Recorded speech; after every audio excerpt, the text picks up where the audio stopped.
एका जंगलात एक भुकेलेला कोल्हा असतो. बराच वेळ जंगलात फिरून तो थकून गेलेला असतो. तेव्हा त्याला अचानक एक गुफा दिसते. कोल्हा स्वतःशीच, अरे ही गुफा एखाद्या प्राण्याची राहती जागा वाटते. मी आत बसतो आणि जो येईल त्याला पकडून खातो. कोल्हा गुफेत जाऊन शांतपणे लपून राहतो. तिकडे ससा आणि कासव जंगलात फिरत असतात. काही वेळानंतर ते गुफेकडे जाण्यासाठी निघतात.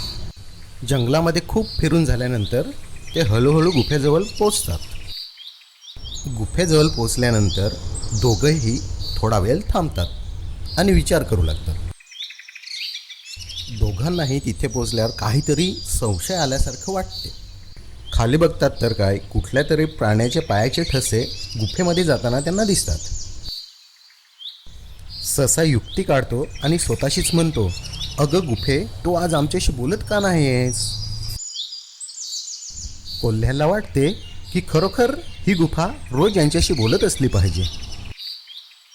कोल्हा आतून म्हणतो, अरे या या या, मी तुमचीच वाट बघतोय. ससा हसला. त्याला कळलं कोल्हा गुहेत लपलेला आहे.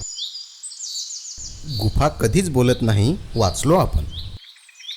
दोघांनीही तिथून पळ काढला. अशा पद्धतीने त्याने आपला जीव वाचवला.